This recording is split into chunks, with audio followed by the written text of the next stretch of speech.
A to Z news network में आप सभी का इस्तकबाल है। अगर केसीआर असेंबली में नहीं आ सकते हैं तो मैं आपाशी पर बहस के लिए एरावली फार्म हाउस आने को तैयार हूं, चीफ मिनिस्टर रेवंत रेड्डी। और केटीआर कहते हैं कि केसीआर नहीं आएंगे, पहले अपने ख़ानदानी झगड़े को सुलझाएं।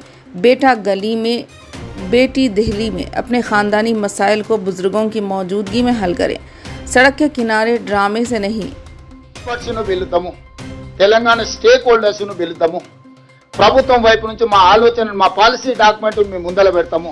మా పాలసీ డాక్యుమెంట్ లో ఏమైనా లోపం ఉన్నా లేకపోతే ఏమైనా సవరించేది ఉంటే కూడా మేము ఓపెన్ మైండ్ తో ఉన్నాము।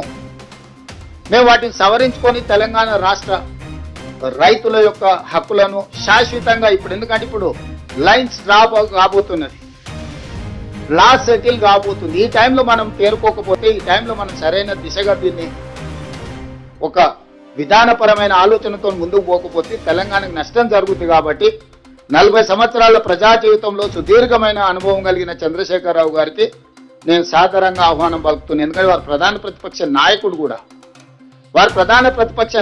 వారి ఆరోగ్యం బాగుండాలి, ప్రజా జీవితంలో ఉండాలి, వారు ప్రజలకు ఉపయోగపడాలని నేనంటే వాళ్ళ కొడుకు వచ్చంటాడు, ఆయన ఎందుకు వానికి రాడు, ఆయన రాడు, ఆయనతోనేం పని ఉందా? నేపాల్లో కూడా ఇట్లనే రాజ్యం రాలేదని చెప్పి AK-47 అని చెప్పి డిన్నర్ అని పిలిచిండు ఫ్యామిలీలు అందరినీ। AK-47 పెట్టి 16 మంది పడపడగాలు చేసిండు, ఇంక అందరూ వేరు కాబట్టి వాడు ఒకడే మిగిలిండు, వాడే రాజాడు నేపాల్కి। ఇట్లాంటివి ఆదర్శంగా తీసుకుంటారు। మేమేం చేస్తాం, మీ కుటుంబంలో ఏదైనా ప్రాబ్లం ఉంటే మీరు కూర్చోవాలి, కుటుంబ పెద్దలతోనో కుల పెద్దలతోనో కూర్చొని పంచాయతీ ఎంచుకోవాలి। తమ్ముడు చెల్లెలకు పంచాయతీ ఉంటే, బావబామర్దులకు పంచాయతీ ఉంటే, ఎవరినో ఒకరిని కుల పెద్దనో కుటుంబ పెద్దనో పిలుచుకొని పంచాయతీలు తెంచుకోవాలి। కానీ ఈ వీధి భాగత్వాలనే ఓదికు బావ, ఓదికు బామర్ది, ఇంకోదికు చెల్లె, ఈయన గల్లీలంట, ఆమె ఢిల్లీలంట, ఏంటిది? తెలంగాణ సమాజం గమనిస్తలేదా? ఈ వీధి భాగవతాలు మంచివి కావు। 10 సంవత్సరాల అధికారాన్ని చెలాయించిండ్రు, 10 సంవత్సరాల తర్వాత ప్రజలు ఒక తీర్పు ఇచ్చిండ్రు, స్పష్టమైన తీర్పు। ఆ తీర్పును గౌరవించండి। ఇక ఇదొక మార్గం। రెండవది, సరే మీ లైన్లకే కొంచెం వస్తా, ఎప్పుడో ఎక్కడికైనా వస్తా, ఎక్కడికైనా రామ, ఎక్కడికొద్దు స్వామి, ఎర్రవల్లి ఫామ్ హౌస్కు నేనే మా మంత్రుల బృందాన్ని పంపిస్తా, ఏం ప్రాబ్లం లేదు। తారీఖు చెప్పు, మొత్తం ఈ సెటప్ అంతా తీసుకొని వస్తారు మా వాళ్ళు। ఎర్రవల్లి ఫామ్ హౌస్ లోనే చర్చ పెడతాము। చంద్రశేఖరరావు గారి ఆరోగ్యం అంత గొప్పగా లేదు, రావడానికి ప్రయాణం చేయడానికి ఏమైనా ఆరోగ్యం సహకరించకపోతే మీరు కుర్చీ వేసుకొని అక్కడ కుర్చీలో కూర్చోండి చంద్రశేఖరరావు గారు। మొత్తం మాక్ అసెంబ్లీ అని తెలంగాణ ఉద్యమంలో కోదండరామ్ గారు నిర్వహించేవాళ్ళు,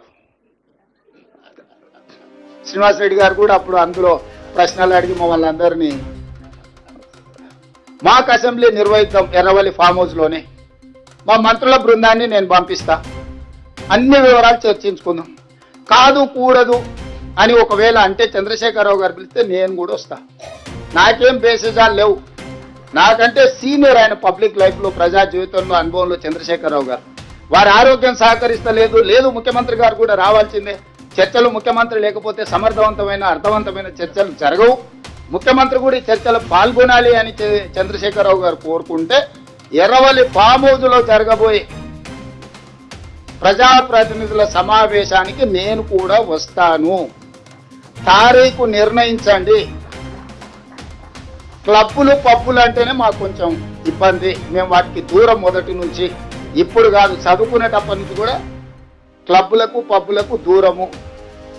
ఈ తెలంగాణ వచ్చినప్పటి నుంచి వాటి మీద ఎన్నో బైక్ ఛాలెంజ్లు చేసినాం, గంజాయికి డ్రగ్స్కు వ్యతిరేకంగా ఎన్నో నిర్ణయాలు తీసుకున్నాం। ఈగలని ఈ డ్రగ్స్ను నియంత్రించడానికి, గంజాయిని నియంత్రించడానికి